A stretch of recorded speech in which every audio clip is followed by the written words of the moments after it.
On April 17th, 2023, I would go on to release one of my most popular videos ever. It was a video going over the situation with Juice WRLD's final posthumous album, The Party Never Ends. And at the time of the video, there was literally no release date in sight. There was a bunch of false promises, drama happening every single week, and it was just getting really hard to keep up with. And at the end of my video, I tried to be understanding of Grade A's delay of the album. But since we're a year removed from that, I think it's safe to say that regardless of whether we have a release date or not, they handled this rollout so damn poorly. And even after I dropped my video, there still continued to be even more confusion, even more miscommunication, and even rumors that the album was canceled. So for all the Juice WRLD fans that were like me, that tapped out after a while, in this video, I'm going to try my best to catch you up to speed to the best of my ability. So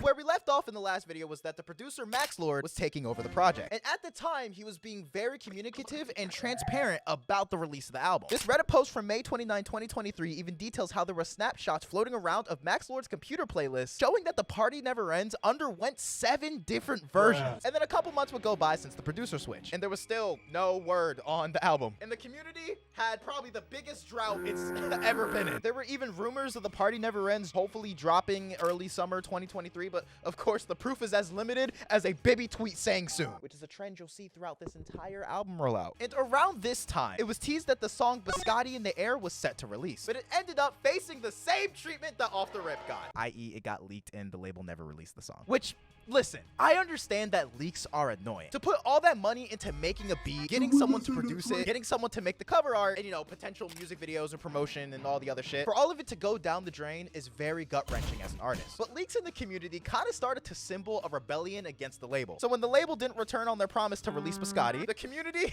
released it themselves. And I feel like when it comes to Juice WRLD leaks, at first I was very against it. As I stated previously, it's literally all just wasted money. But once the label started edging us for months with no releases, I started to understand the frustration of the leakers. All they want is more music, you know? Don't promise us you'll drop and then never do it. Grade A was like a black father that promises to come to all your birthday parties and then never shows his damn face. And then after Biscotti leaked, the label essentially went quiet. And of course, you had YouTubers posting videos about how the party was dropping soon. DJ Scheme recently came out on Twitter out the blue saying Juice WRLD will have 2 projects coming out. Stop the cap.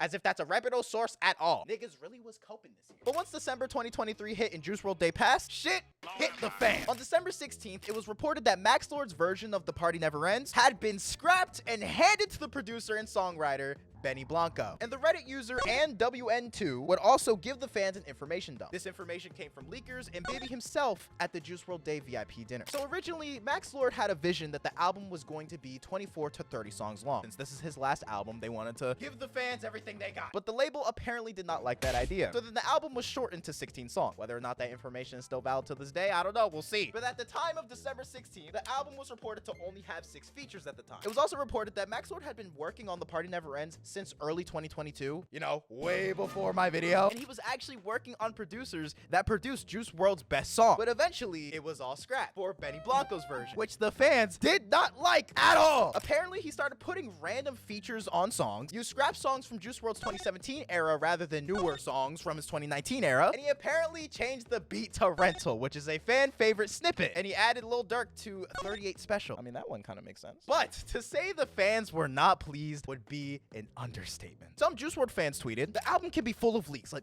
I don't care about that. Legends Never Die was full of leaks, and it's still hands down the best posthumous album. But throwing together random stuff, changing songs to make them more popular, and adding people to boost streams is what I don't like. They completely scrapped Max Lord's version of The Party Never Ends and just gave it to Benny Blanco to take over. Like, this ain't right, man. No faith for this album at all. Max, please leak everything. Every vision Juice ever had, your vision of The Party Never Ends, all songs, etc. We can't take this bullshit anymore. And a day after this Reddit post went up, the Instagram account What Is Dropping would report that The Party Never Ends was set to release early 2024, with that time frame being announced at Juice WRLD Day 2023. Also in December, we would get the single Lace It with Eminem. And I'd say the song was pretty good. I mean, it left rotation pretty quickly, but that doesn't mean I'm gonna dunk on the song. But January 2024 came, and went with no signs of The Party Never Ends releasing. But once again, a video would surface of Bibby claiming that the album was dropping in 6 weeks. That nigga was lying. There was no album behind those eyes. At this point, I'm sure you get the idea. I don't really feel like there's a point in me piecing together all these little details if they're all just gonna lead back to the same fucking reason. It's either, oh, we're gonna drop a new single that the fans really like. Oh, whoops, we took too long and the song got leaked. You're not getting it anymore. As if Legends Never Dies wasn't filled with a bunch of fucking leaks. Or it's Lil Baby being like, you guys don't understand. Just be patient. Like, I understand that Juice WRLD is still under Grade A's contract, so this album coming out is a legal obligation. But there have been multiple examples of labels handling these kinds of situations way better. Take Mac Miller for an example. And the talk of posthumous albums as a topic has been beat to death many times. So I'm sure you already know the moral issues when it comes to things like these. But overall, this rollout was sloppy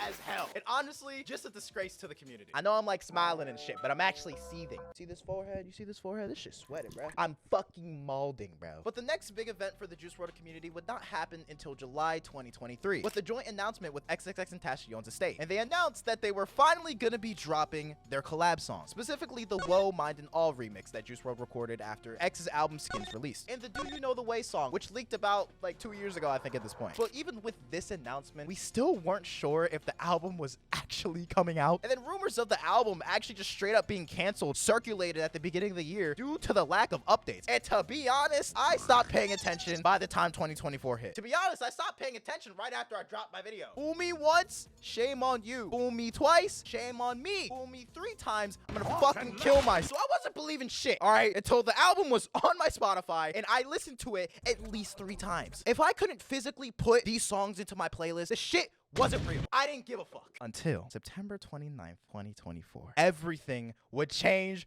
for the better. It was finally revealed that The Party Never Ends was gonna drop on November 22nd, 2024. This announcement alone revived all of my hype for the album. Firstly, Aquafina finally found an official release on Juice's new EP, The Pre-Party. And the reason I highlight this song in specific is because in my original Juice WRLD video, I talked about 11 specific snippets that I would love to see on the album. And Aquafina was one of them. Number 9, baby! And you know, Aquafina was always kind of like a mysterious song to me because the snippet I showed in the video was literally the best quality that I could get, and obviously it was recorded through an iPhone.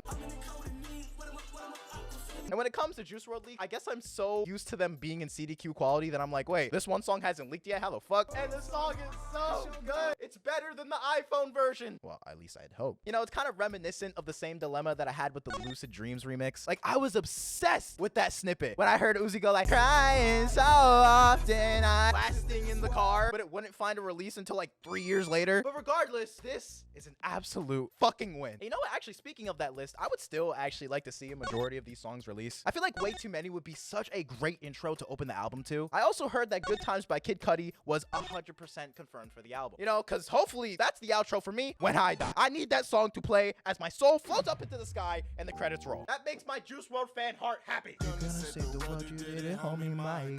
I also need them to find a way to put that freestyle part of Off the Rip onto the official song because that shit was way too hard. That nigga said, "Gun bisexual. It shoot a nigga and a bitch." Woo! And of course, you, as the viewer, may not believe that this release day is actually real. We could be getting hyped for nothing. If the last 2 years tells us anything, it's to not trust this fucking label. The reason I'm believing it is because they posted a whole website with a countdown. If they don't keep this promise, it's gonna get fucking ugly. Worse than any of the other empty promises that they've given us. Because at least they actually gave us like a set date this time. Not a, oh, summer, oh, early 2024. No, November 22nd, 2024. And I think they know that if they don't return on this promise, it's GG's, bro. The whole label's getting weak. In conclusion, The Party Never Ends is the worst album rollout ever. Probably right next to Cardi's I Am Music rollout. This journey has been filled with empty promises, random senseless drama, and overall annoyance with the label and Lil Bibby. But we as a community can finally reunite one last time for one last album. And to me, I think that this album releasing is a beautiful end to this chaotic rollout. And in honor of Juice WRLD, I'd like to showcase one of my favorite lyrics of all time from one of his unreleased songs. I'm a spinner, shawty sweeter than a bag full of apple fritters. Told her racist ass dad. that she fucked a nigger. I also told him, it's been my pleasure fucking with her. Yeehaw. Got two sticks like double dutch. Groupie 100 wanna fight. Groupie 100 wanna fight. Where y'all stay at as I must. Groupie husky out of